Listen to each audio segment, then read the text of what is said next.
G'day and welcome to the first edition of the Footy Show. 21st season of existence. Welcome back to Turn It Up. Hello and welcome to the Sunday Footy Show. Get fired up. The wait is over, and let's kick it off now. Oh, how good's that? Oh, look at that! These women are creating history. Get that into you. Champagne Rugby League. Reece Welsh will seal it for Brisbane. Cleary, who punches through the middle. Nailed! Got it back to Gunderson. How about that? Everyone is on their feet. Troll's going to go back to back. What a kick! Tackle of the century. Here goes Nico. Got one person sitting. Munster's got it. There you go. Oh, yes. Ponga, yes. How have they done this? The crowd roar. This is what you live for as a footy fan.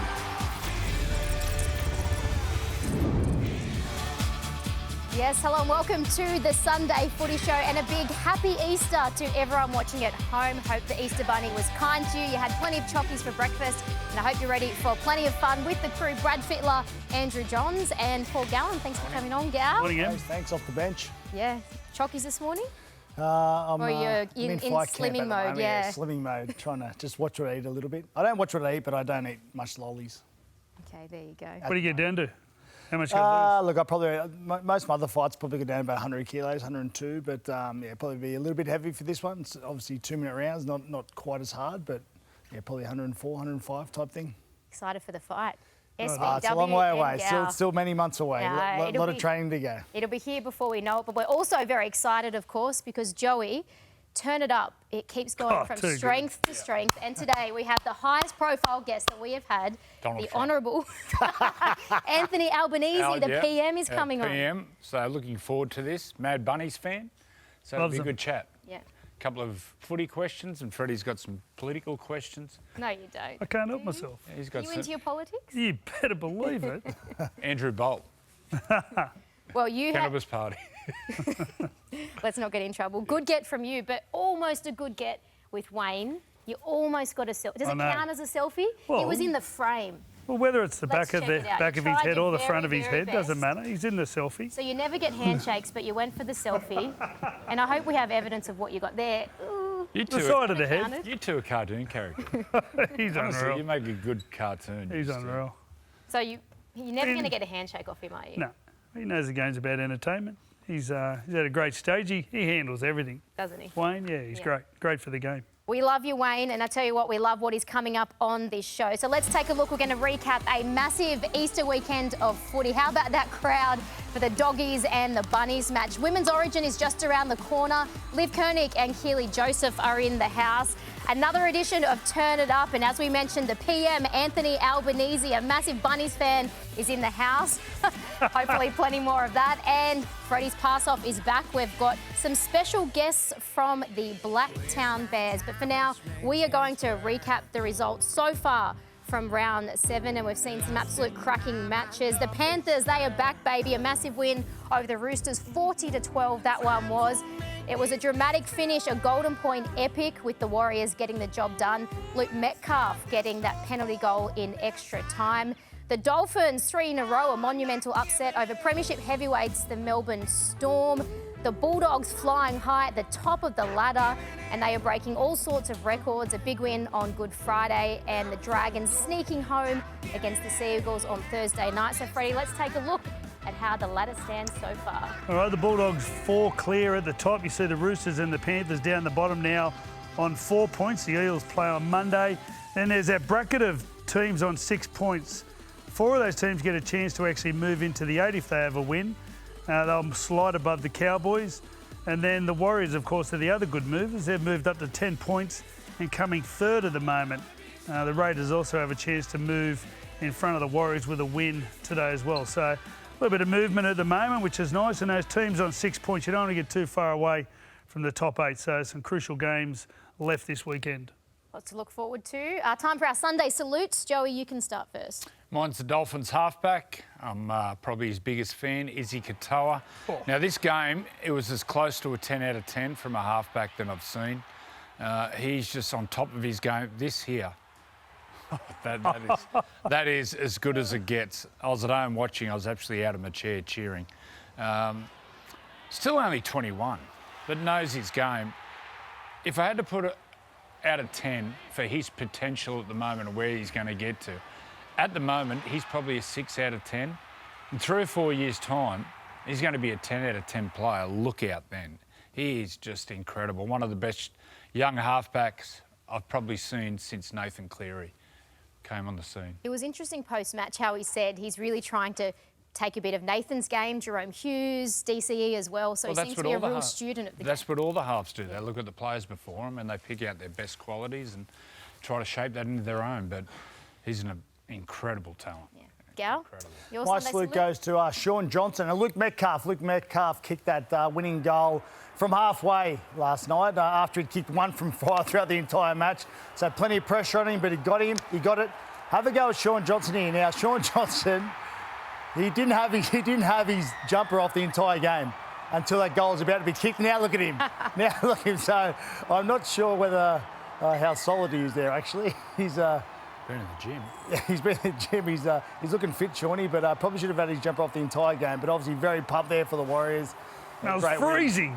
Is that why? Well, everyone else got their jerseys on. Yeah, but they're all mad. I didn't see that. That is incredible. How good's that? I'll tell you, mate, do you see that Halasima play? Van Mega, wow. That Halasima could be my new favourite player. He's an absolute beast. Van Mega off the bench, he's a weapon too. They've got some good players there. They're young too. He's 19 years of age. 19, yeah. But everyone's slipping, and that footwork to score that try from him was awesome. Mate, big Jordan Ricky. Jordan Ricky's an international. One-on-one, he's a good player. Good stuff. Up the wires. Freddie? Up the wires. I've got up the Bulldogs. 65,503 turned out for Good Friday. Here's the team doing the walk from their hotel over to the ground. Just seeing how that goes, seeing how the players handle the pressure. And did they handle it? They were absolutely awesome. It took within, I reckon, 15 minutes and you realise South Sydney just weren't going to be good enough to hold this team. 4 of the tries were scored by people in the middle, front rowers. Max King, he was the first. Josh Curran got a try, and also Satili Tupanul playing in the middle scored a try. They were brilliant, Canterbury, and the fans are very lively as usual and breaking records. They also broke another record, keeping South Sydney to 0, 2 teams in 2 weeks. That's the first time in their history that they've kept teams to 0. And also, since 1938, 6 in a row. Last time they did it, 1938, they won the competition. So, good signs for the Bulldogs. Another record, Max King batting massive overs. Max, I salute you. Absolutely great work. We'll get some photos on Freddie in the 8th, but wow. We love the doggies. We love Max King. But I tell you what, it is time now for the Sunday roast. And we have to talk about Lachlan Galvin. It's been the biggest story of the week, the biggest story of the year, and really one of the most dramatic contract sagas we have seen in recent memory. Every single day there was a new twist and turn. So let's recap how an extraordinary week unfolded. The Tigers resounding winners in Sunday footy. The dark days are in the rearview mirror. Well, the Tigers fans, they'll be hoping they see that combination for the next 10, 12 years. Jareem Buller and Lachlan Galvin, the real future of the club. One of the NRL's rising superstars will be on the move, with the West Tigers confirming Lachlan Galvin has chosen to leave when his current contract expires at the end of next season. It was felt from Lachie Galvin and his camp that under Benji Marshall, Lachie Galvin would not reach his potential, and that's gone down very badly at the West Tigers. They've bagged Benji. It is disgusting. If anyone is qualified to coach a young 5'8" or half, it's Benji. Is it correct to your knowledge that the reason Lachie's leaving is because of your coaching? I think so. Everyone thinks I can't coach anyway, so it's not that different to what's been said. But he's our coach, and at the end of the day, if you disrespect him, you're sort of disrespecting us as a team. So I don't stand for that. Lachie Galvin acts from the Tigers' side to face the Eels on Easter Monday. Captain Jerome Luai's team first social media post was followed up by a swipe from teammate Sania Taruva. I find it quite disgusting what they're all doing on social media. I don't think it can go on for 18 months. Benji has made him stand in front of the group and make him explain why he wants to leave the club and got howled down. It's pretty amazing, isn't it? He's now at loggerheads with the playing group. a poster boy and West Tigers saviour. Right now, Galvin is a pariah. If he's in the right mindset, if his heart's in the right spot and he deserves to wear the jersey, then by all means come and play with us. People need to understand they're really good people and they want the best for their son. It's rugby league. The kid's going to move on. At the end of 2026 when he goes, the club will move on and so will he. So let's just chill with all the that's coming his way and just let him play footy. A fascinating week at the West Tigers. Freddie, I might come to you first on this. Now that you've had time to digest it all, between the decision itself, the fact it's about Benji, the players turning on him, what have you found the most extraordinary part of the week that unfolded? I thought extraordinary was Benji Marshall. I thought he was fantastic. He came out and gave a really honest response. And as the question Danny Wadler asked him was, is it because you're a coach? And he said, well, no one thinks I can coach. So, I like that. Well, it's just Benji being Benji. And I think if anyone showed some class, it's him. I think all the things on social media are very childish. I really don't understand how people like to get their opinion across so much. Everyone's self-important to the moment. It's quite incredible. But apart from that, I think Lockie's now got to go back. He's playing at Lickham Oval today. June 30 is the day when you can't move within clubs. So you need to stamp your top 30 June 30. So if there's going to be some movement, he's still got 5 or 6 weeks, and there's a few things that can move. I think Dylan Brown, obviously, there's talk around him. Kai Pearce-Paul's obviously someone that's been spoken about leaving Newcastle. So maybe something could happen around there. But at the end of the day, Lockie needs the Tigers this year, and the Tigers need him. I don't think they go much further if they don't have Lachlan Galvin. He's been one of their best players, and he's the ones that are contributing to their scoreboard. Can he go back and play for that team? Like the team's been pretty adamant. They're pretty upset at what he's done. Well, I think they if you look at Jerome was pretty vocal publicly. He said if his heart's in the right place, he comes back and he wants to win games and wears the jersey, then he's welcome to the team. Now, you've got to understand where Jerome they come from. They did this at Penrith where it's team first. And that's the way they think and that's the way they behave. So, whether you have to voice that, I don't think so. But I hope he actually goes away, plays good and comes back and finishes the season because I think they can do some good things. Speaking of the June 30 deadline, that's one thing I wish the NRL would bring back. But when I was coming through, I imagine when you guys were sort of finishing up too, you couldn't negotiate with another club until June 30. Now, July 1, July 2, there'll obviously be players signed with other clubs. We'd know that. But that was all happening in the background. Managers were talking to clubs in the background. It wasn't public.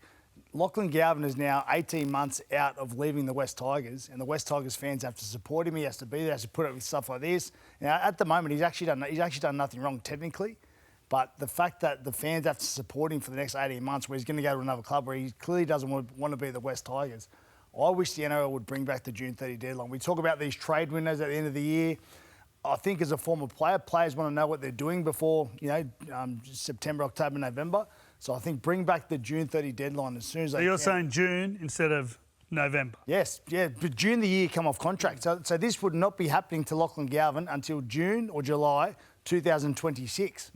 Fans would not have to support him all this year and next year if they know he's going to leave. I just think it's unfair to the game. And this isn't the first person it's happened with. There's been multiple people that have signed at other clubs a year out. It's not fair to the fans. They've got to put up with it. But no one thinks he's actually going to stay for the 18 months. Many think he won't even last the year. Joey, is it untenable now in your eyes? Yeah, I think so. I think he'll move on because you're seeing there with the social media, the immature social media posts. But also, if you look at the press conference when Benji was there, Jerome Luai and Happy Coruscant was there. If the senior players don't trust you, then there's no future there. Whether he moves to another club, or you know what, maybe a good idea would go to Super League in England for 18 months, get over there and play over there and get away from all the external noise. But this has to be a line in the sand moment to the NRL to take the power away from the player managers. I agree with Gal, signing 18 months out. It's just ridiculous. I saw a piece at the start of the year, they interviewed all the coaches and they said, what's the biggest issue in the game? A quarter of them said player-manager power. So the NRL needs to somehow stop the power of the player managers. From the outside looking in, it looks like Lockie's been used as a pawn, as there's reporting of drama between his manager, Isaac Moses, and Benji Marshall, but also Isaac Moses and the West Tigers. It's been terribly handled. I don't mind him moving on. Good luck to him. But the narrative and way that it's come out and the way they've attacked Benji is just disrespectful and wrong. So player managers, how they control their power, but also how player managers can manage coaches is just absolutely ridiculous. Absolutely ridiculous. That has to stop. Well, there was a suggestion this week that the NRL will ban coaches from having managers. Is that a good idea? Yes.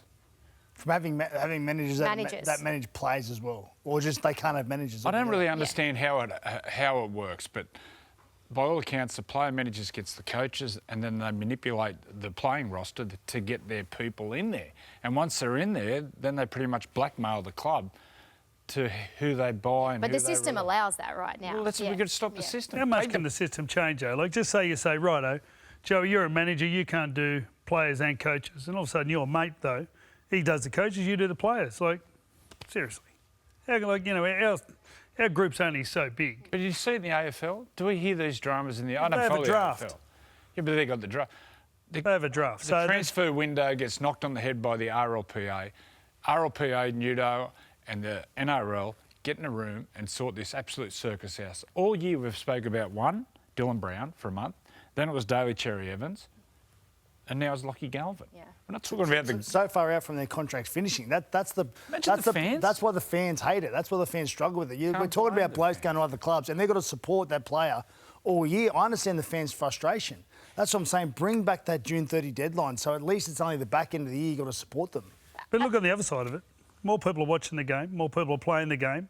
So how much do they hate it? Well, it's any publicity. But that's what we should be talking about. I know it's a circus and the soap opera, which is rugby league, but I'd rather focus on those positives than talking about all this rubbish and the circus around it. Well, part of the responsibility needs to go back to the Tigers. They actually released a document saying that this is what Lachlan Galvin said to us, that he doesn't feel like he can be developed at this club. Yeah. Like, if they don't release that, nothing happens. Yeah. So they wanted to release it. They wanted to happen. Which club do you reckon he'll end up at? Eels are the front runners, right? Yeah, I thought the Dogs, to be honest. I thought he'd go the Dogs, but Eels seem to be the chat at the moment. Well, look, Parramatta have lost Dylan Brown. Yeah.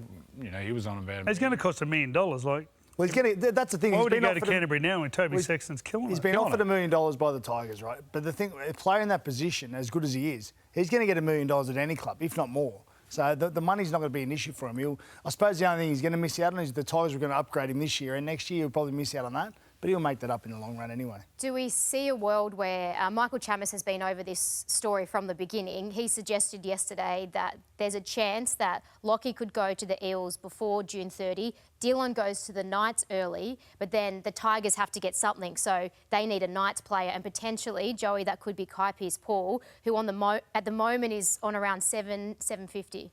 I have no idea. But that's been tossed up. But...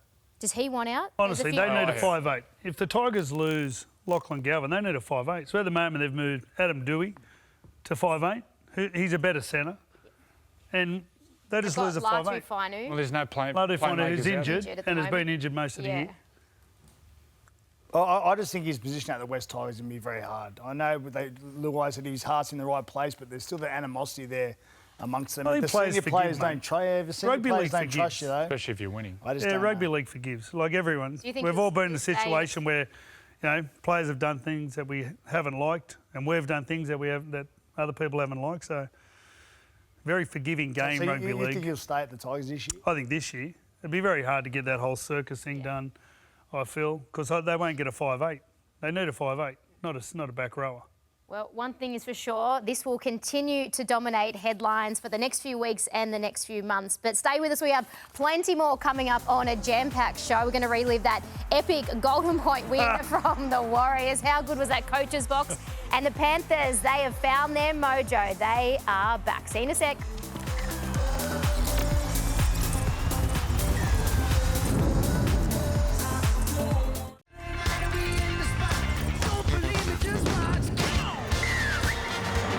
Point underway here, and here's Welsh. Has he overcooked it? He has! Could that be the game right there? 50-metre penalty attempt coming up here. Distance is good!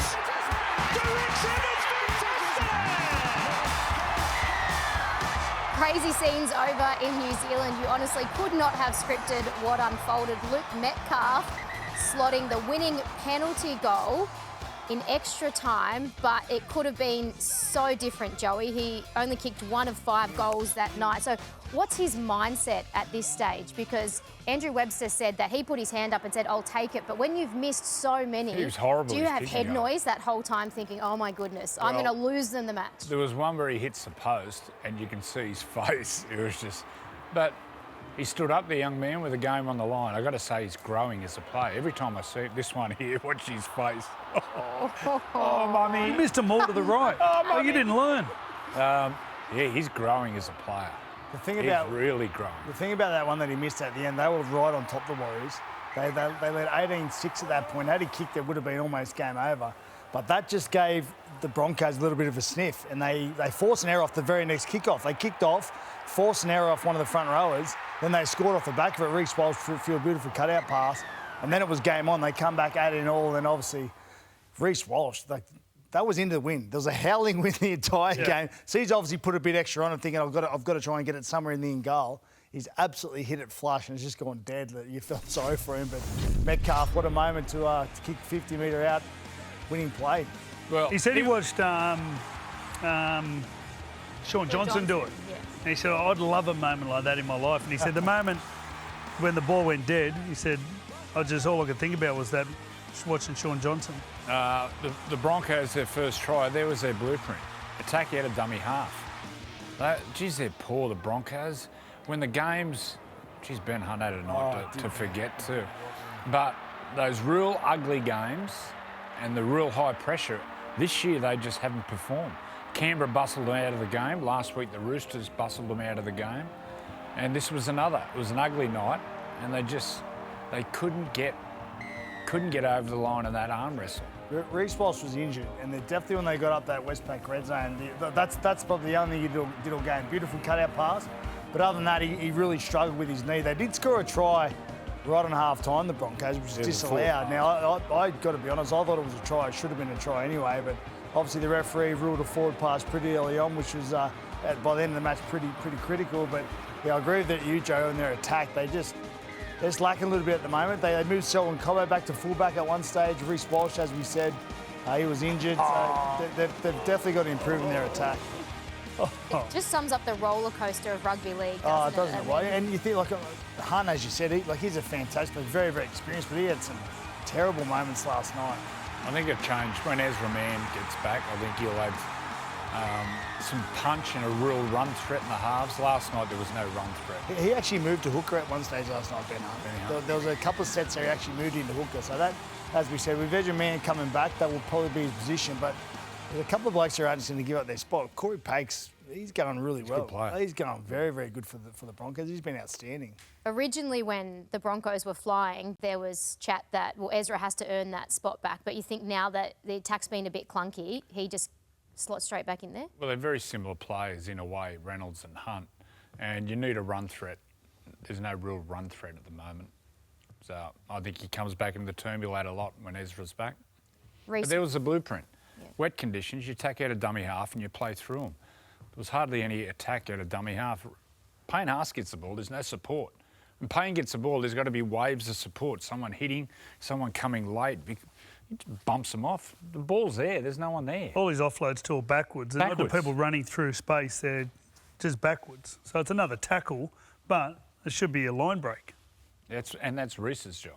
Reece in the halves. Can't expect your big man to say, oh, get us a quick play of the ball. You've got to get in and help him, support him, but as waves of support. Just get on board with Payne Haas. No one can tackle him. If you had to pick, not that you picked the origin side for the Maroons, but Kalen or Reece? Kalen, yeah. I think Kalen's so far in front. Reece Walsh hasn't had the best start to the year, to be honest. He wasn't great last night. He did get injured. Hopefully for him it's just a contact injury. It's nothing too serious, but I think Kalen's... We're not too concerned about Queensland, but I'd say Kalen's way in front at the moment. Yeah.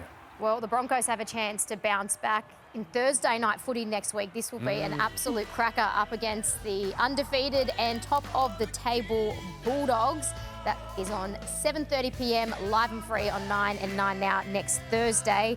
The other match last night saw the Panthers get back to their winning ways. And Freddie, probably safe to say that it was their leaders who stood up. So we saw what we've come to expect from the likes of Nathan Cleary, Isaiah Yeo, Liam Martin. They were all really carrying the young players in this side. Yeah, I think like Penrith, when they go well, they're all playing well. The second Alamonte try was right on half-time. So it was 12-6 at half-time, and then really they just belted in the second half. It was real typical Penrith. They just completed high. Their defence, their fast-moving defence was working. Their kick chase was back in order. Good to see the two new recruits score tries.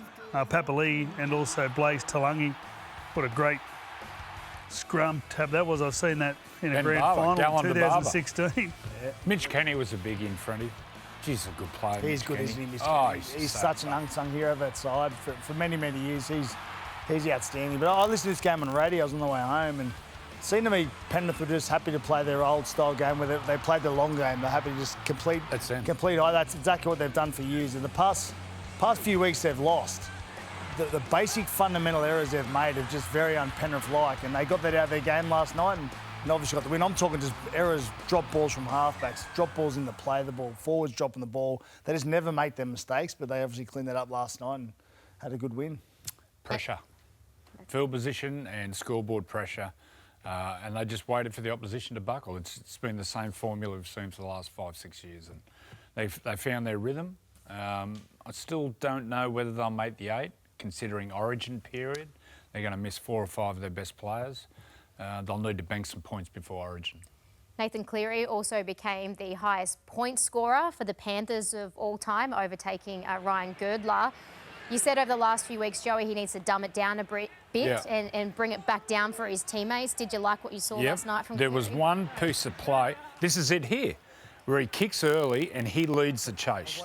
And it got him down there. They tackled about 2 metres from the line, and then they end up getting the ball back on their halfway, and I think they scored the next set. But that's the sort of play that he needs to do. And that wasn't the only time he did that either. He did it a couple of times, didn't he? And that really inspires his young players. Goal kicking. Look, he's going to break every record in the game. He'll break Cameron Smith's record for most points. He's missed 2 this year, 7 from 7. His timing on his kick is just beautiful. Now that Dylan Edwards has had a couple of games under his belt, he's just continuing to get back to his best as well. Fully fit, are you still picking Dylan Edwards for Origin? Because it was a great battle up against James Tedesco last night, who, even in a losing Roosters side, is always close to their best. Well, there's plenty of errors around Dylan during the game, but he scored a try, he saved a try on James Tedesco, and he set up 2 or 3. So he's walked away with the points. Correct decision. No try. And no penalty try and no sin bin. For me, this was all accidental. Stop looking at it in super slow motion because it tells a different story. Show things in real time. Yeah. I think it showed there, he pretty much ran into his space. Tough one, but I thought they got a few calls, most probably the Panthers, but they were better. They were the better team. Yeah, well done to the Panthers. They are back in business. But what about those Bulldogs flying high at the top of the ladder? An incredible day on Good Friday. 65,000 on hand to witness an historic victory. We're going to dissect it all after this break.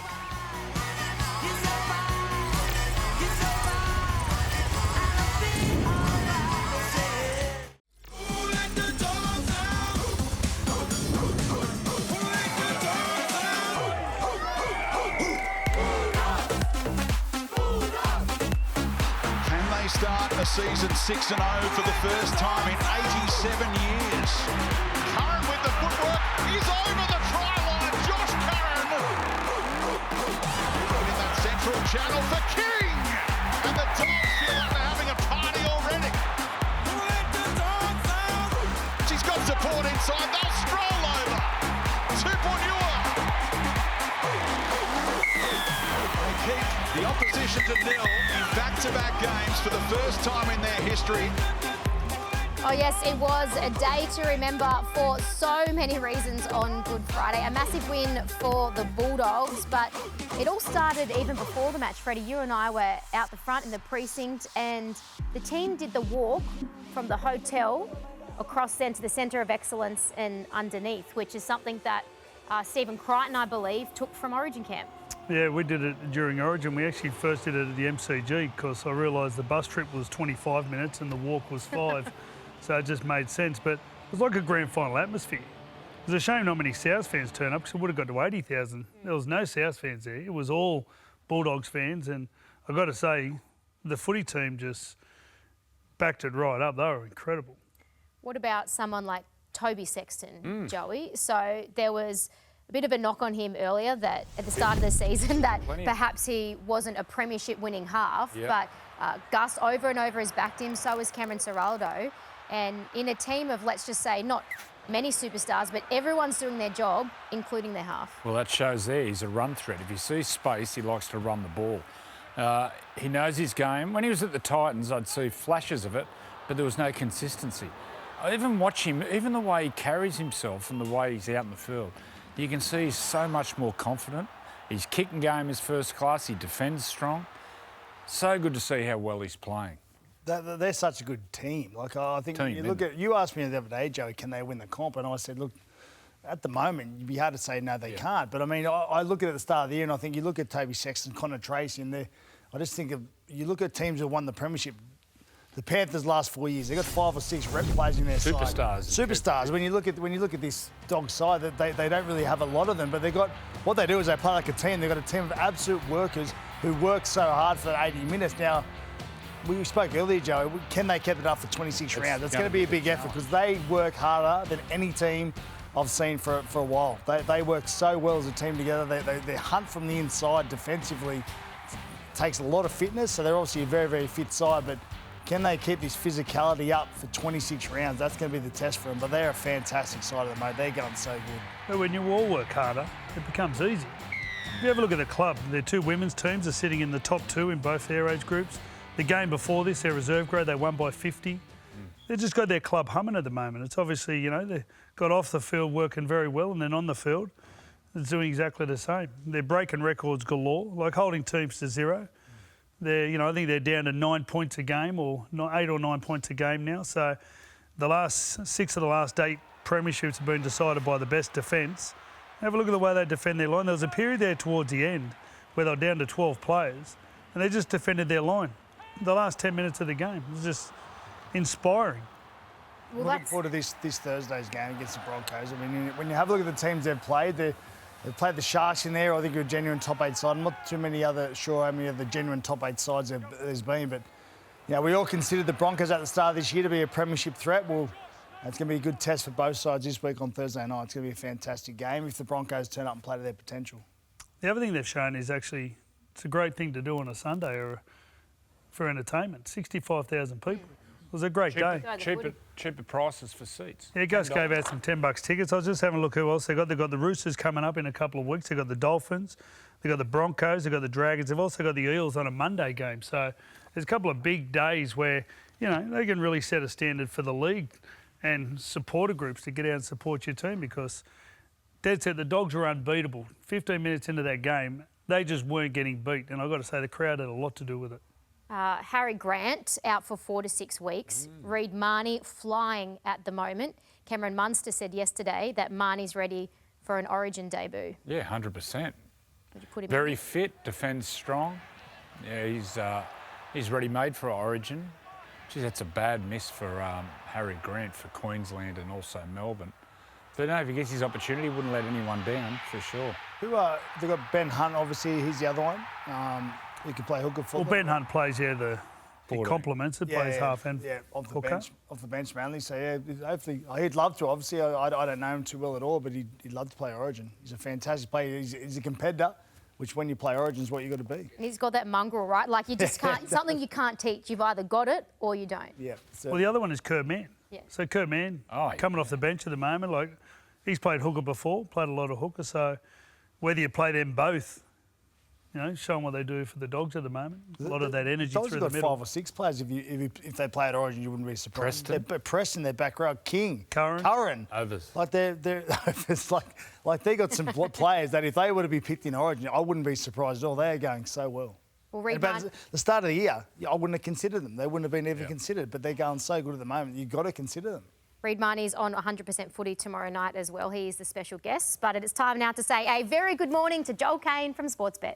Good morning, Em. Election prices are up now, and Peter Dutton, he is under the Donald Trump right now. He is struggling, but I've got a way out for him, OK? As spoken by JK and Sportsbet. Here's his way out. Now, you've got to let the rugby league fans and faithful claim their travel on their tax. What about this? Let's talk about this. These two teams here, they have been everywhere, man. Canberra Raiders, we couldn't afford the extra graphic for Vegas because of the tariffs, but let me say, they did go there. Look at this, they've been Townsville. They've been absolutely everywhere. Cronulla Sharks, same applies. We did afford this one. We threw Vegas in here, but they just keep travelling. They are not robots, folks. So let's talk about this today. And by the way, self-praise is no praise at all, but we're flying in this segment. So let's listen in here closely. This is the Raiders taking on the Gold Coast Titans. Titans 13 plus. I just feel like one of these teams today, big favourites, are going to trip over. They're not robots. One of them's coming from Darwin. One of them's coming from Perth on the red eye. Let's move on to the next game. Sharkies travelling up, back-to-back travel as well. Sharkies going to take on Newcastle. If you go to the Weekly Hub, NRL Weekly Hub, I've got a bet there waiting for you. Either, or even follow me on the feed, just click on copy bet. Either the Knights or the Titans to win 13 plus. It sounds outlandish, but self-praise is no blame. We're flying here. Anyway, Tigers taking on the Parramatta Eels. Everyone's talking about Galvin. Everyone's talking about Moses. It's Jerome Luai's day. He's dialed in, ready to go. Hasn't scored yet. Let's look at this heat map. They have trouble on their right-hand side. No Galvin. He loves playing on the left-hand side. He'll now over-index on that left-hand side. Jerome Luai to get his first try for the Tigers to get man of the match. $5 if you don't mind. Enjoy your weekend, folks. Sure. Yes, sir. You know the Prime Minister's on later in Turn It Up? Ooh, well, he's home anyway. You got a question for him? What's a question? I've got a question for him. Give Let the rugby league community claim tax for rugby league travel. Over and out, spoken by JK and Sportsbet. What's gambling really costing you? For free and confidential support, call the number on the screen or visit the website. Champagne Rugby League. Get the ball to the X Factor. Josh Kerr. Kerr! Oh, yeah! Game 100! All started by that man, Josh Kerr, the microwave man. Now the back, Nicarima! There's a gap and he goes. Lovely pass on the inside. Ray Stone! That is champagne! Yes, we got it! Katoa! Held beautifully! Oh, that is just brilliant from this young half, Isaiah Katoa. The hammer chasing it through. Gets a catch on it. Tabuafino. Oh, Ray Stone's got a double. What a take, what a try. It is fins up for the first time. They have beaten the Melbourne Storm, and they've beaten them in style. Yes, there was a bit of champagne rugby league from the Dolphins on Friday night up at Suncorp Stadium. 42-22, the final score over Premiership heavyweights, the Melbourne Storm. Freddie, they had a slow start to the year, the Dolphins, but 3 in a row. They are on song and just saw some great attacking flair all night. Yeah, they had a lot of injuries on as well. Their back rows are in and out of the team, and it just feels like they're getting a little bit of rhythm. I thought the way they were down 16-2. And the way they bounced back, I thought they could have just capitulated. And Melbourne were on fire. They were moving the ball fast. Everything was happening, and everything was really positive for them. But they did. They just turned it around. And once they do, I don't think they're nearly undefendable. They're so fast. And they have so many different points of attack. And then the halfback was just clinical. It was brilliant. It doesn't happen often where Melbourne are leading by that amount, and a team comes back and beat them. Normally they're the best front rows in the competition. They get in front and they stay in front. Never happens. They scored 7 tries straight, I think, didn't they? The Dolphins. 40 points. Yeah, they hammered them. So, they're a good side. I tipped them at the top 8. I was really disappointed with them at the start of the year. I thought they had a couple of players didn't come down because of the storms going on up there, which may have affected them. But they've gotten over that and they've hit back, and 3 wins in a row is probably getting to where they should be. How would you like to run into Ray Stone in a dark alley? Well, you'd be sweet. You wouldn't care. He's Me a and psycho. Freddie would just He's mad. Yeah. run for our life. Look at the head on him. Oh, How good is he? terrifying. He loved it. And he's put 2 tries last. Double from the Ray other night. Stone, Yeah, yep. he's playing It really wouldn't well. surprise me some sort of documentary on him at some stage in his life. Let's hope not. Hey, what about the microwave man? Josh Kerr. Josh Kerr. So for everyone that doesn't understand, Salty was saying in commentary, it's allegedly true that, who knows, that Josh Kerr's parents put a microwave in his room because they wanted him to grow taller as a kid. So they wanted the radiation to... That's what Salty was saying. Call in, Salty, and correct us if we're wrong. But Billy and Cam and Salty were talking about it all night. I'm usually the one talking absolute BS, but Salty's gone to another level. It worked with the size of him. He's a big boy. He had a great game. Salty, correct us if we're wrong, but Izzy Katoa, as you mentioned, had a great game. But Cody Nikorima, that was vintage Cody Nikorima, wasn't it? I mean, the flick pass was the highlight, but all round. Bit of Benji Marshall about that one. They complement each other. He's a real run threat, dummy and go, speed. Him and Katoa really complement each other. And there he is, our man. Oh. Yeah, he's on top of his game at the moment, Nikorima. Yeah, early in the year, I thought he was quite poor, actually, but he's really picked his game up. Their next 3 weeks, they've got the Dolphins, they've got the Raiders away, then they got the Roosters, and then they got the Eels, and then the Warriors at home. So, all winnable games. There it is there on the screen. Joe, I know you love Katoa, but he really is such a fan. Like he for 21, 21. Is he? 21 years of age. Yeah. Will he compete with Nathan Cleary when he's his age, you think? Yep, without a doubt. Without a doubt. We've got 10, 15 years of watching this young man grow as a player. Frightening where he could get to in the game. He's, when Nathan finishes up and Moses finishes up at rep level, he'll be New South Wales halfback for years to come. Yeah, Origin in the coming years for Isaiah Katoa. Give him some time. Give him some time to develop. Don't throw him in too early. Speaking of Origin, Women's Origin is just around the corner. It is the perfect way to kick off Magic Round this year up at Suncorp Stadium. After the break, we are joined by 2 of their superstars, Olivia Koenig and Keely Joseph.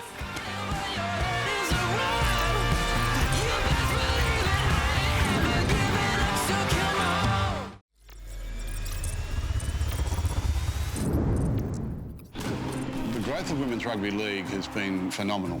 We've wanted this so badly, but we have to go out and perform. They couldn't see what we could see. Here she goes!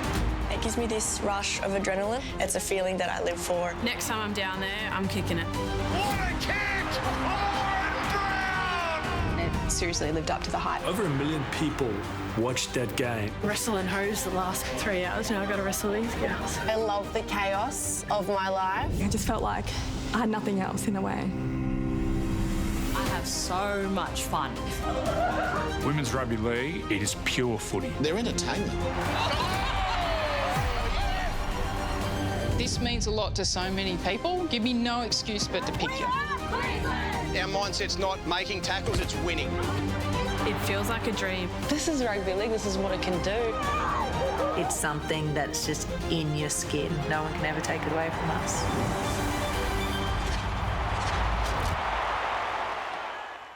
Yes, Breakthrough premieres April 30 on 9 and 9 now. It tells the story of the historic series last year for Women's Rugby League. The first time we ever had a 3-match series for State of Origin. I'm very pleased to say now that 2 of the Origin stars join us, Keely Joseph and Liv Koenig. Liv, I'll come to you first. How special was it? I mean, I know you didn't get the result in the end, but to be part of that incredible series last year, to have a documentary made on it. Yeah, it was unreal. It was super special, and I think even being able to play in Newcastle, being from the Central Coast, really close to home, and having my friends and family around there was great.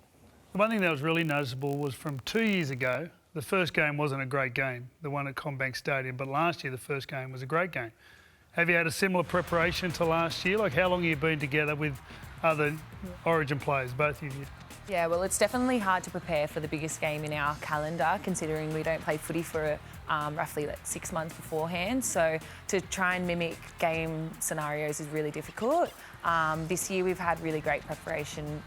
New South Wales have been in a 6-week training camp, training 3 times a week, and we've just had 2 in-house trials to pick the final squad, which will be announced on Wednesday. So I think our preparation's been really great in Queensland. Any Smokies in the team?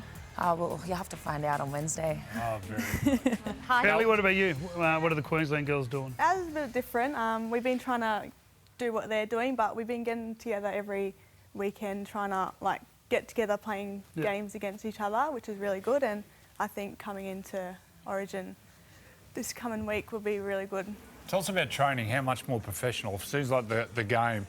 I watched the game in Vegas. I know the Lionesses weren't much of an opposition, but the Gillaroos, everything about them, they look fit, they look strong, they look so much faster. Tell us about training, how training has improved over the last couple of years.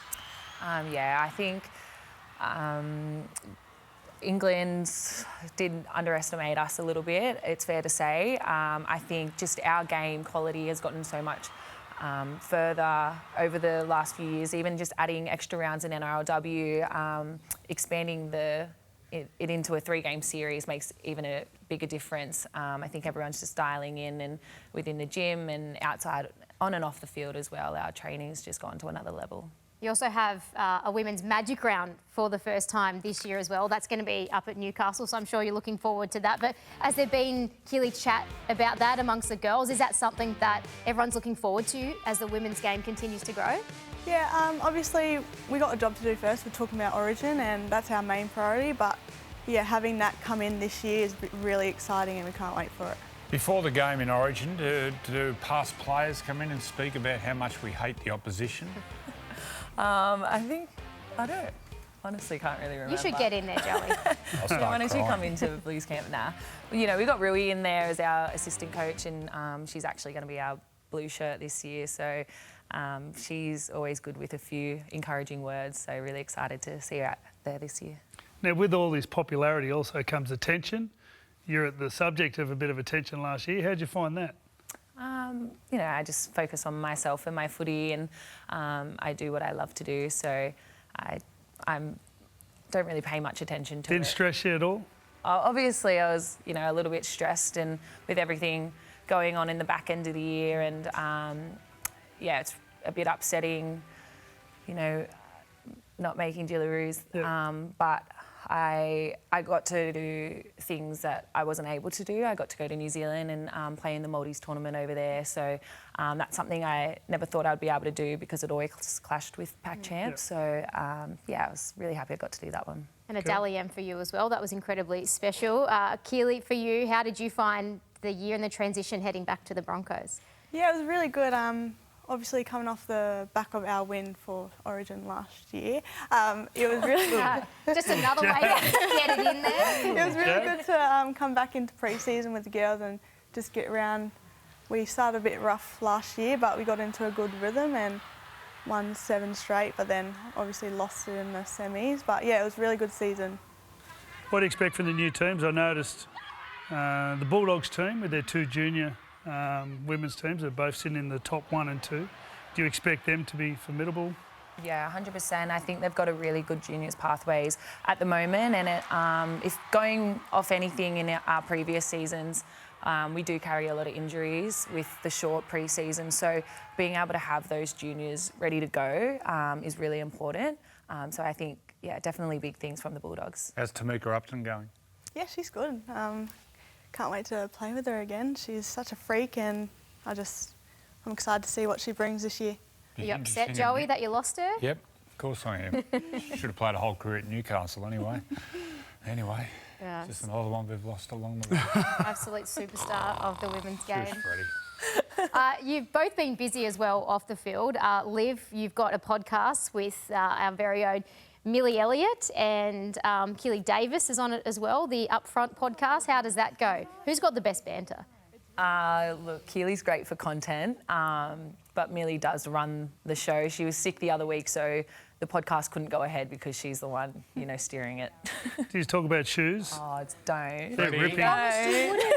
Can we zoom in on them babies? Freddie. Surely you can sell them on your podcast. You asked not to, Freddie.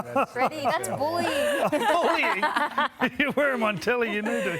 You're exposed. Yeah, look at them babies, eh? Seriously, guys. Didn't have anything at home. Maybe we should get Joey to get his toes out as well. They're famous. Put Joey's toes in there. Pretty sure I saw you hooking into some chocolate there. Oh, yeah. So lay off, maybe. Yes. And Keely, for you, got married over the off-season, was it? No, I got engaged. Engaged. Congratulations. Thank you. I'm busy wedding planning. We've got a date for next November, and I've been engaged for 25 years, so don't rush. It's okay. Oh, look at this. So did you expect it at all? No, I had no clue. Where was this? That was in Brizzy on the harbour. You haven't got the date on grand final day or anything, have you? No, Okay, that's good. definitely not. No one would do that. Keely and Liv, we really, really appreciate you coming on, and we'll see you in like a week and a half now for Women's Origin 1, and you can get stuck into each other. Yeah. No, you're going to stick around for pass-off though, I believe, aren't you? Yes. You are now, so you're going to go head-to-head in the pass-off. That's the award-winning segment. The award-winning, one of them. One of them. We have the award-winning segment, Turn It Up, as well. The Prime Minister is coming on, so that's coming up shortly. But coming up next, we are going to recap Thursday night footy. Tough night for Manly at home at Brookie, but the Dragons were very happy with this one. We're going to dissect it all after the break. See you in a sec.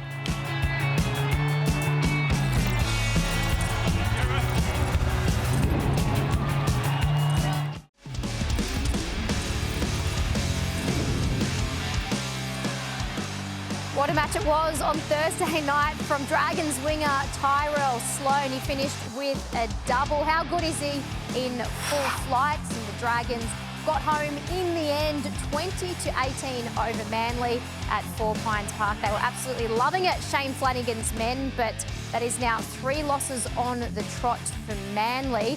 Has been a tough travel schedule, as we've heard. It had 3 games in 11 days, but Freddie, what do you put it down to? They've been a bit clunky, haven't they, the Seagulls? Yeah, we'll come back from the Daly Cherry Evans announcement. They won that day, and since then they've just been a bit off. It's hard at the moment.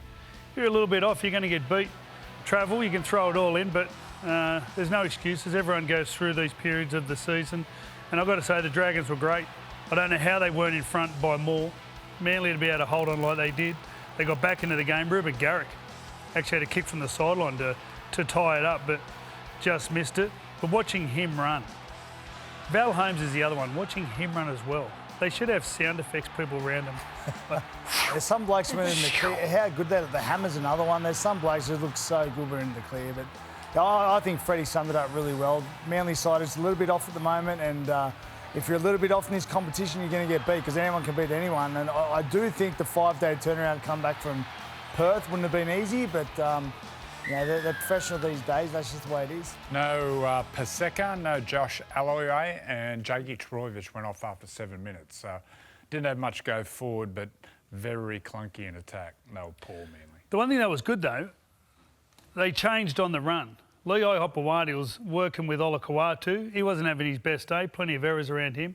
Come around the other side, set up 2 tries, and the team looked totally different. So I think they've got something to move forward with, having Lehi understanding where he most surely plays his best footy. Well, they got Penrith this week. Do you think they'll beat Penrith?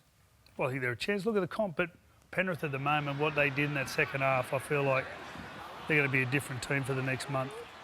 Yeah, they were so scrappy. In particular, their right side's normally so lethal. They had an off night. They had a real off night. I don't want to say Olakau'atu played poor because he scares me. He scares me. Gal said he played awful.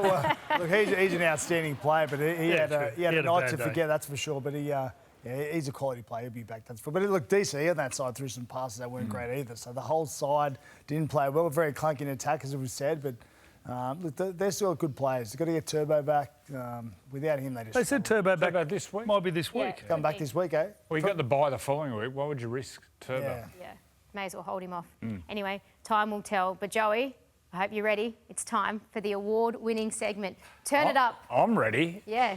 Our PM, he better be ready. I hope he's ready. Well, there he is. He loves the bunnies. You ready to go? We're going to talk all things rugby league with Anthony Albanese. He Always is in the house. That is coming up straight after this break. But as we head there, we have the latest edition of Their House with Sammy Thaiday and Tamika Upton.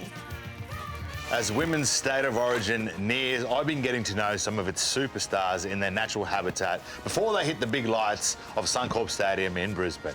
Sam Thaiday? What are you doing here? Tamika Upton? I didn't know you lived here. I'm actually just moving into the place. Nice, nice. This is perfect. Do you want to give me a hand with some of these boxes? Oh, yeah, okay, I can do that. I'll give you the tour. I'll grab a small one. I'm retired now. I'm old in the knees, big fella. Get in there. It's a nice place.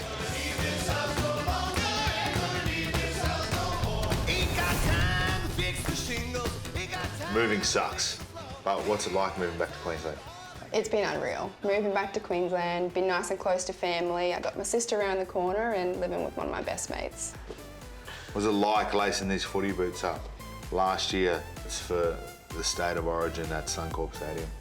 Oh, it was incredible. It was obviously the first game to kick off the first 3-game series that we've had, and yeah, it's always amazing playing at home. Women's State of Origin kicks off what is going to be an epic weekend of rugby league on the Thursday night before Magic Round. What's the vibe like in Brisbane?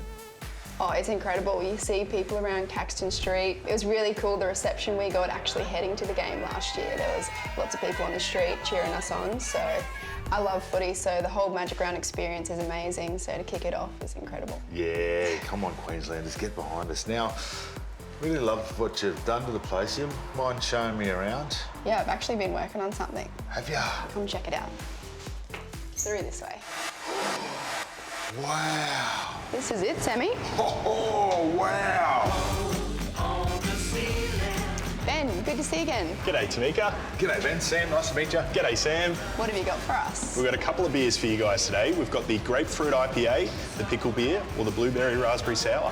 Oh, no on the blueberry. We'll skip that one. Queenslanders, I might go the pickle, I reckon. Go one pickle? Yeah. Oh, I might mix it up with the grapefruit. The grapefruit? Absolutely. Women's State of Origin, it's a 3-game series now. How much better is it now that it is a 3-game series? Oh, it's so much better. We obviously saw last year it was 1 apiece after 2 games, so game 3 had all the intensity, all the hype. I absolutely love watching you play. You're the ultimate professional and you are super competitive. Where does that come from? Oh, I grew up in a household with 2 sisters and we're all pretty close in age, so there wasn't a day there wasn't a close fight there, so grew up with a bit of a hate relationship. Oh, that's good, I like that. Speaking of being competitive, I've got something I want to show you. Okay, let's go. Come this way. Whoa, that was so cool. Like, what else have you got here? I'll show you something cooler. This is the games room. The games room? Hey! Whoa! Yeah! This is it. Perfect. Let's get into it. Goggles on. Oh, bad start. Coming for you. Oh, coming at me. Time's running out. Sorry. Yes! What a great place here, anyway. How was that, Sammy?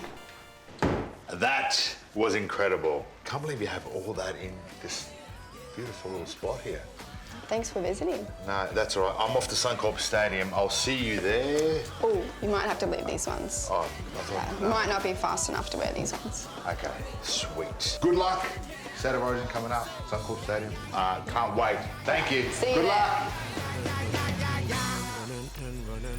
Let's get it started in here. Let's get it started.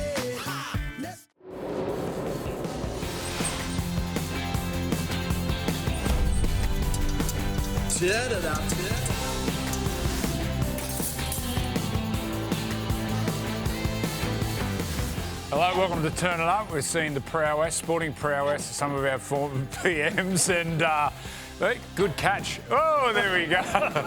And there's Scott Morrison doing WWF, he's squashed. And my next favourite one is Boris Johnson, just absolutely poleaxing the kid.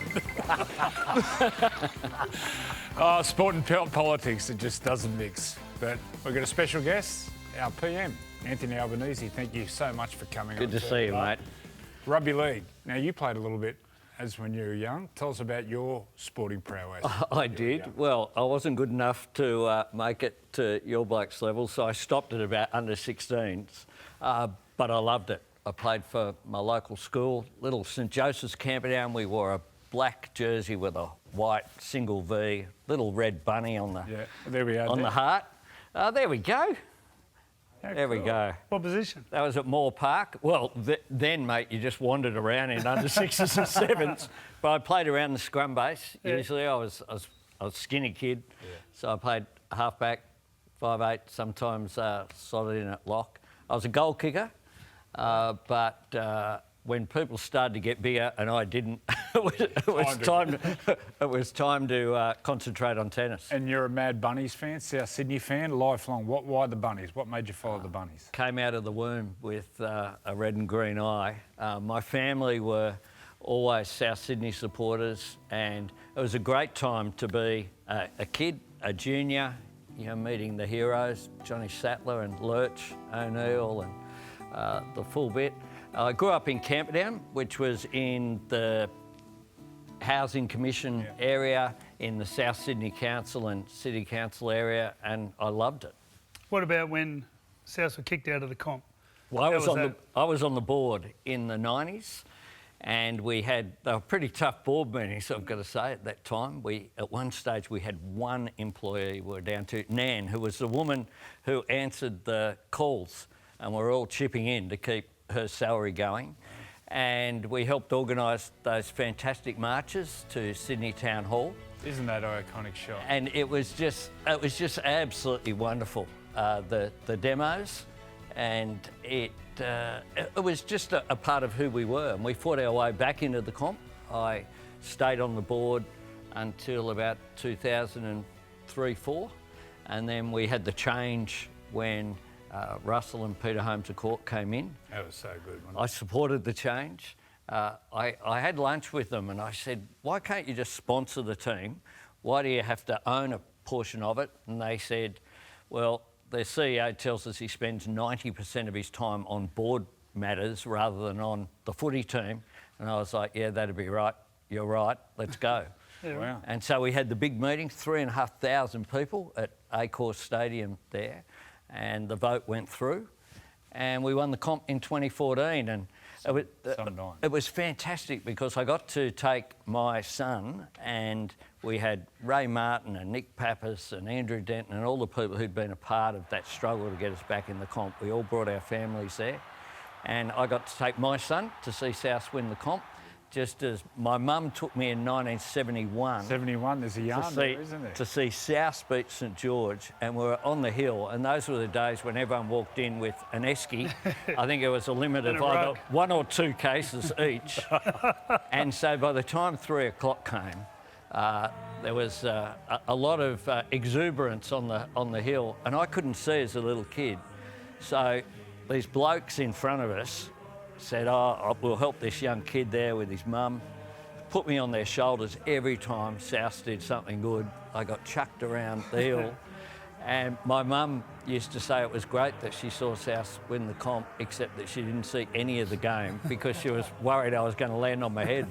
Now, but rugby league's a tough game, as you know, but politics is absolutely ruthless. Now, you get attacked for anything you do. And so a lot of it's pretty personal at times. How do you deal with that?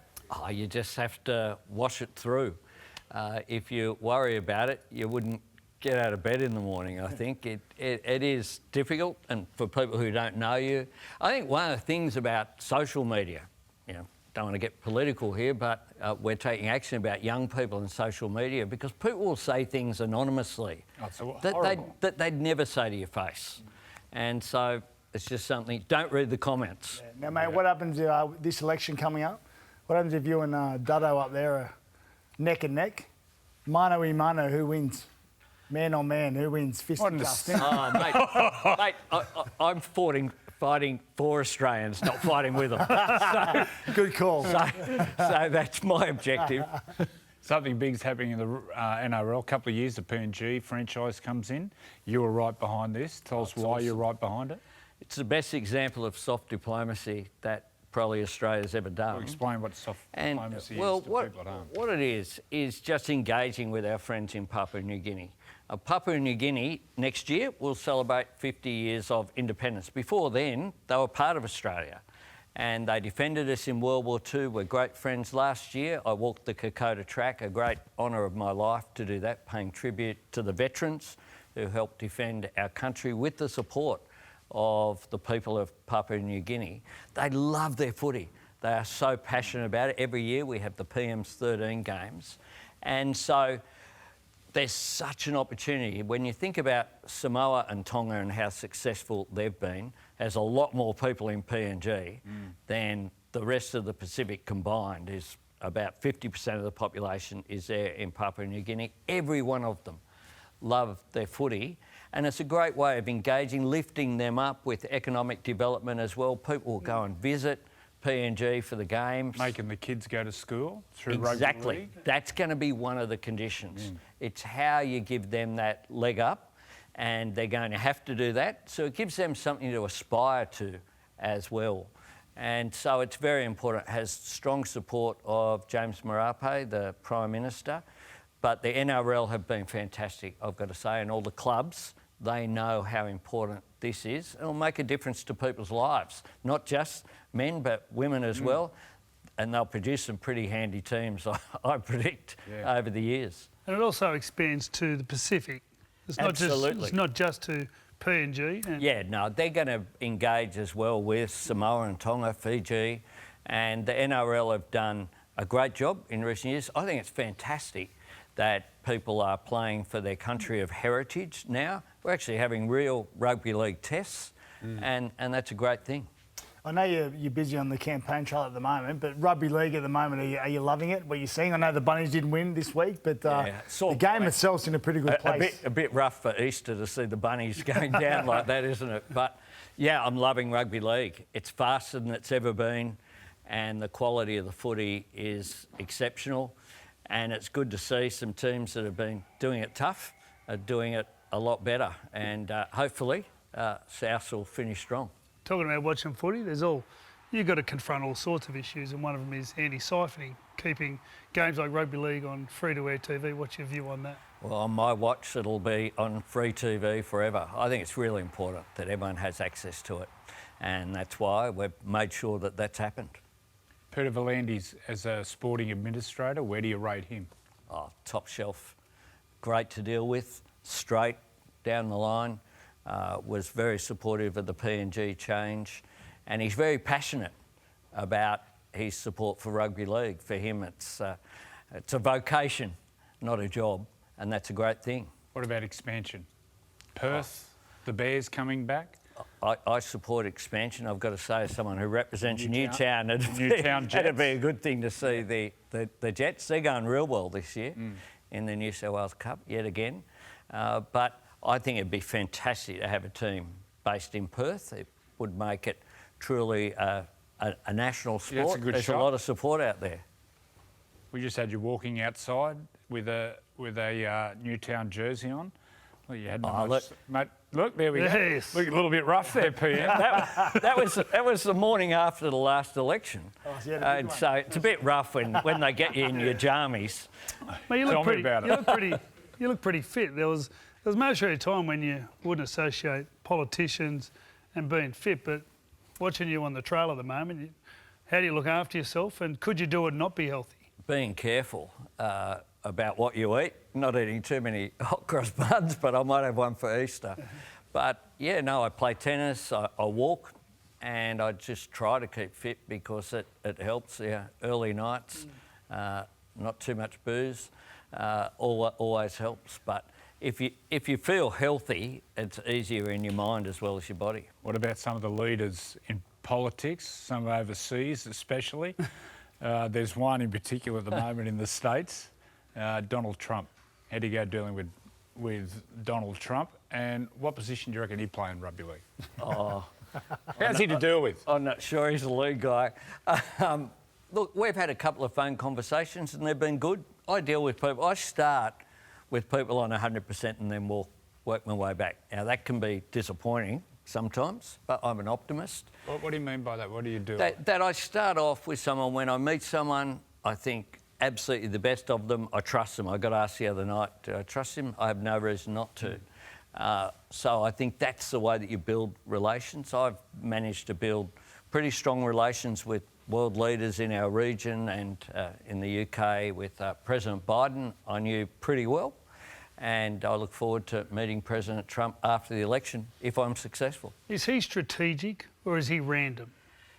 It's a bit unclear at this stage, but he was elected on a platform. He said that tariffs, he would introduce them everywhere. I think tariffs are a really bad idea. I think it's an act of economic self-harm because it's a tax on Americans, put on by Americans. But he has this view. I have a different view, and so does most other leaders around the world. There's another high-profile person in the world who's wore a Bunnies jersey. Can we get the shot up? I just wonder where you'd think that the Dalai Lama, what position he would play. And did any of the Bunnies know at the time who the Dalai Lama was? Well, the Dalai Lama, you'd have to keep him on the bench, really. Keep everyone calm. With respect, yeah, he'd be in charge of meditation at half time, I think. And get people in the right frame of mind, I think, would be the role that he could play. That's the power of Russell Crowe. Russell texted me during the week. He's currently in Budapest, and he's very happy because the Hungarian flag, of course, is red and green. So he said he feels at home. Yeah, but you spoke before about your campaign trail. You tell me off air. How much sort of sleep do you get a night? Not enough is the answer. Look, it varies, and a lot of the time you're travelling. It's hard if you do something heavy at night, like a debate. Then it's hard to just, crash, go to sleep straight away. So, 4 or 5 hours is a good night. What about the opposition, the man Peter Dutton? What do you make of him? What do you make of what he talks about and what he's preaching, and then as a person? Oh, look, my job is to put forward our agenda. I don't regard it as personal, and personally we can have a chat and get on okay. We just have different values and different views, and so it's up to the Australian people to make their determination. They'll do that now. 13 days to go. Who's counting? Magic Me. round. What were you thinking? Mate, no Right in magic round. We're going to be all up there. Am I going to vote? No matter, you can vote on Tuesday. Oh, Tuesday. Polling right. booths are open. Right. 2 sleeps to go. Leadership in rugby league. One of the greatest leaders from South Sydney, from the coalfields where I'm from, is this man here, Johnny Sattler. Played with a broken jaw. Legend. Leadership. Tell us about his leadership. Oh, he was just such an extraordinary fellow, and I met him when I was a little kid, and he always had time for kids and for people in the South Juniors. And when we were kicked out of the comp, he of course was based then up in Queensland. He'd come down every time there was a rally, and people would just be inspired by him because of his courage. He was just absolutely extraordinary. And he was such a gentleman. You wouldn't an think on gentleman. the field what he would do. Yeah, an absolute gentleman. Ronnie Coote is cut from the same cloth. An absolute gentleman. Yeah, they were great people. And then this mob stole him off the Bunnies. Stole? Yeah. He saw better options. Well, there were a few they took. Yes. But... What about some of the Bunnies today? Latrell. Oh, Latrell's a legend, and I think he's going to have a superb year. And we need Cam Murray back on the field. When we get our top team back, it will be a pretty awesome side. It's a pretty good back line. I don't know where you play Latrell with Jai Gray's going so well. You've got to play him left centre. What about the coach? What's your opinion of Wayne Bennett? He's just an inspiration for his players. I had him a few years ago. He did a lunch for us, a supporters' lunch of mine prior to another election. And what was interesting was there were all these blokes there who knew nothing about rugby league, and they were captivated by him because he spoke about how you motivate men to get the best out of them. And that's what he does. He doesn't say much. I've been in the sheds with him quite a few times. He's a man of few words, but people want to run through a brick wall for him, and that's what you want in rugby league. What did he say? How does he motivate young men? By letting them have control themselves and be the best they can be. So it's not you must do this, it's what do you think you should do? How can you make yourself better? And he's been incredibly successful, and you look at the players who are coming through, like young Jai Gray and some of the others who've been given a start, Tallis Duncan and others, and he gets the best out of them. And the other thing about Wayne Bennett is that he'll have them primed for September. You don't win a comp in April, he'll be working it through. Where do you get your inspiration from, and who have been some of your mentors? I had a fellow called Tom Uren, who was a mentor. I worked for him. He was a prisoner of war captured on Timor, went to Changi Prison, served on the Burma-Siam Railway. He was incredibly gentle. He was a big bloke, fought for the Australian Heavyweight Boxing Championship, but he was a great guy, and he used to teach me.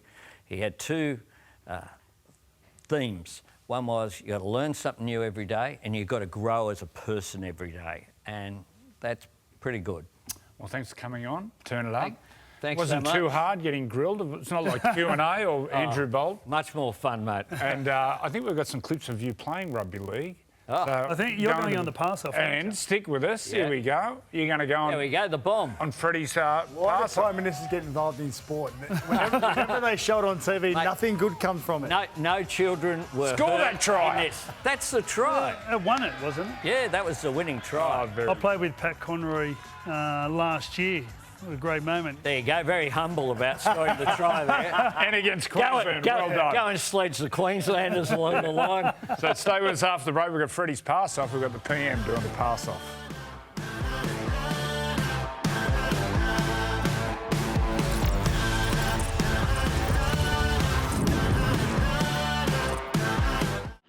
Welcome to the passing competition. So no bloody arguments, you understand? No foot fault there, Greenie. And a 10. No pressure, Luke. This is one of the more important things that happens here on a Sunday, understand? Oh, beautiful. Rounds of applause. Yes, welcome back to a very special edition of Freddie's Pass Off. The PM, Anthony Albanese, is sticking around to have a go. We've got Liv Koenig and Keelan Joseph. How good he means business. And some very special friends from the Blacktown Bears. We've got Cooper, Evan and Christy. So they're ready. Did you play this weekend? No, we didn't. You didn't play? How come? Easter holiday. Easter, you don't play on Easter weekend? No, we don't. Oh, you're kidding. Did you play with your mates down the park? Yep. Beautiful. Good How ball. good. All right. Good girl. So the girls are having a go first. Girls going to go first. You get to test out the new board. So, old Brand League new. Stars. This is I'll take the that. Cooper. So throw as many as possible. first You time can collect kids the balls, okay? 30 seconds. 30 seconds, Fred. play rugby league. Both through League sides? Are we Stars. doing both sides? No, Emma? 30 seconds one side, then Yep. Livy's on the other. And you go This ready? is an Origin And you'll go special, left so to right. Maroons We versus need you around the back Blues, here. You've got to okay? help.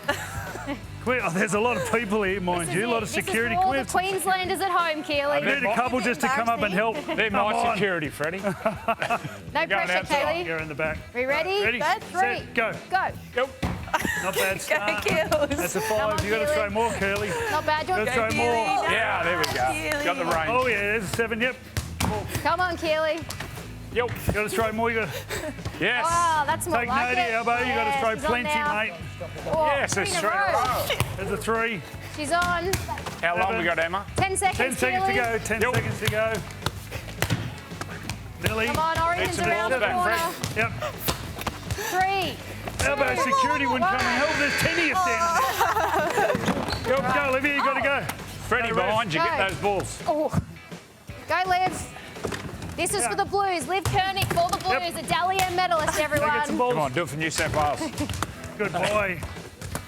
Oh, shit. Good stuff, Liv. Yep. Keep going, Liv. This is it. Halfway, taking the Liv. jacket 15 off to like go. the fan. You weren't ready. Oh, Oh, a couple 2 in of a row, tenners. Liv. 3 in a row. 4 in a row. Up the Blues. 5 Yeah, to keep going, keep going. go. Liv. 3, 2, Go. 1. Good job. Good stuff, Liv. We're going to get the tallies job. now for Liv and Keely. We might have the tallies now or at the end. It's a lot of pressure. Versus Keely, drum roll. We'll wait a couple of seconds. Well done. This is Keely's score, 121. It's on half, so if you double that, it's Yeah. 240. Not bad. Not bad. That's for Not the bad. Maroons. 121 for Keely and the Maroons. And for You Liv got Koenig and the smashed there for Blues, sure. drum Got plenty of roll. 10s there. I think Liv might have just snuck home over Keely. 121. Is that for 1-2-1. both of them? Oh, 1-2-3 1-2. v 1-2-1. Okay. So Liv wins? Correct. Liv and the Blues win. Okay, Blues win. well done. Bit of confusion. PM's up next. Elbow's the blue. Don't worry about that. All right. Elbow gets 30 Righto. seconds Right. each side. Footwork. Here we Each go. side. Young Cooper. Remember, you got to throw I'll plenty. be a lot better this side, let me tell you. All right, when you're ready, No 3, pressure. 2, 1, go. Oh, Good start. Yes. Help out. Come on, Albo. Oh, There we go. close. Yeah. Keep going. Come on. Whoa. Nearly. Footwork. Getting closer. Yes, it's away. Yeah. Yes, now you. The bunnies are watching. Come on. Latrell's watching. Oh, yeah, now he's got his line now. Yes, yes, here we go. 3, he's got his range. Yep. Whoop. Yep. Very 3, close. 2, 1. 1. Swap Go. sides. Now the Swap left. sides. Now the left. Other side. Footwork. What are you doing? Yes. Prime Minister. Extra effort. Yeah. Yes. Go. There we go. Yep. Yes. Tenner. You left or right? Yes. Tenner. Back to back. Yes. 3 in a row. 3 in a row. Yes. Yes. Sings. Dono's no chance. 3, 2. 1, number 10, number 10. Yeah! Outstanding. Finished with a big one. I passed that one. What, that was Oh, you're left or right. He's 5 better. or 6 in a row. You got warmed up. All right. We've got the score. It's Your coming. heart rate. I hope you beat the wiggle. Need a physio. That was on behalf of all of our Bunnies superstars. We got to beat the blue wiggle, Anthony Field. He was. I think he definitely beat You them. smashed. Come in, kids. You smashed Fields. Come in. We've got the score coming up very shortly. You got too many, so they're taking a while to count. Here it is. 201. Raise the bat. Good stuff. Love it. Now, last but not least, we have Cooper from the Here we go, Blacktown Cooper Bears. under pressure, brother. I think you get to start a bit closer. Nah, Cooper could do from there. He's a halfback. He's, No, yeah, he's. go closer, doesn't Yeah, it? spread around here, kids. Come on, come around here. The quicker you get the balls back, the better chance Cooper is, all right? Got this, Cooper. Leave it. Come on. Ready? 3, 2, 1, go. Go. Good start. Throw heaps of them, Coops. Go. Keep Yes. going, mate. Keep going. Yeah, mate. Yeah. Oh, Do the balls. Yep. Good job, Cooper. You want to play Keep going, for mate. Newcastle, the Saga? Keep going. Oh, nice. Good work. Yes. Good pass, Coops. He's a Blacktown. Good stuff. They're in good hands here. Play against Blacktown. Sure did. Luke Lewis was from Blacktown. Yeah. Yes, nice, Cooper. Yes, mate. Nice, Cooper. I think you're beating Keely. Swap sides, Cooper. Swap sides. Other side. Go, Cooper. Good work, Joey. Yo. Nice. Get around there. Whoa. Go. Get down there. Got this. Yep. Cooper from the Blacktown Bears Move is your on feet fire. the other way. That's it. Live. Move your feet. Keep going, mate. Keep going. Yes, a Good boy. stuff. 10 to go, Cooper. Oh, that wouldn't have been good. Good stuff. Keep 5 going, to go, mate. Keep Cooper. trying. You've got this. Don't fatigue. Yes, good Don't boy. fatigue. Yo. Oh, Good stuff, Cooper. Well done. Give one. Round of applause for Cooper, everyone. everyone's got to take a breath. Round. Okay, so the leaderboards are after the break, but I've just had confirmation that PM Anthony Albanese definitely did beat the Blue Wiggle. Yes. So well done. Thank you so much for coming on. Thank We you. really do appreciate it. We know you're busy. Thank you, Liv and Keely, as well. And to our friends from the Blacktown Bears. Round of applause for the Yeah. Blacktown Bears. We'll have the leaderboards after the break and plenty more coming up on the Sunday Footy Show.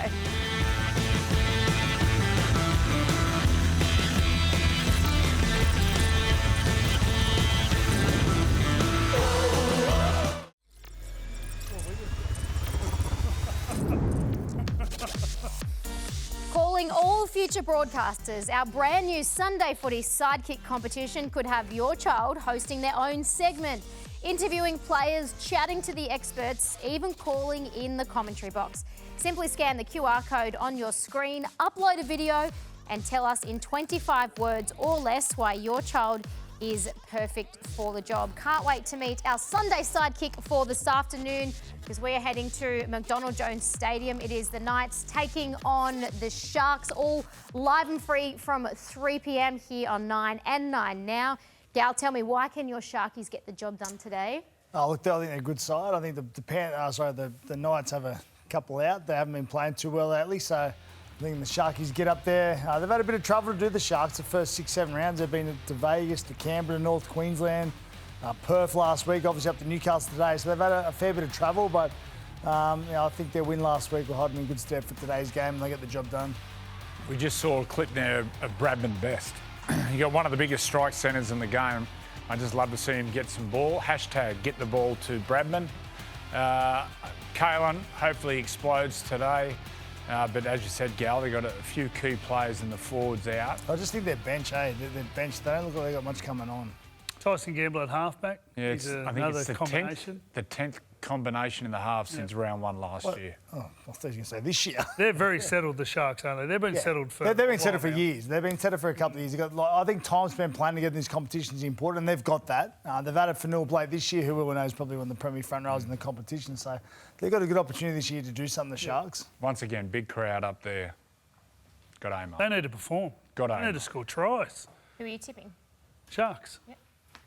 There we go. Sharkies. Well, it's a big game, and it's also been a big show. We were very excited to have the PM on. So let's see how he fared in Freddie's pass-off in terms of the current tally. He sits... What's that? He beat Wishy. Yeah, Wishy, you're a disgrace. You've got to tell Rod Wishart the PM beat him. That's good, 201.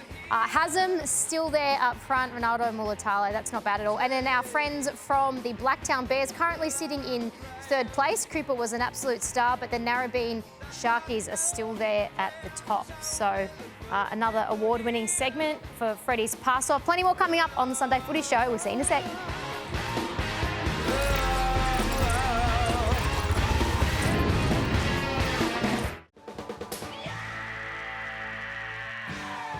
Another special episode of 100% Footy tomorrow night with Gus, Gal and Cam Smith. Reid Marnie is the special guest. Is he in line for an Origin debut with Harry Grant injured? Plenty to talk about, particularly the Lachlan Galvin saga. We've just had news reports out there that Lachlan Galvin's management have reportedly sent a legal letter to the Tigers saying that he is being bullied and needs out right now. Well, he'll be out. How's he going to go to train on Monday? He can't, surely.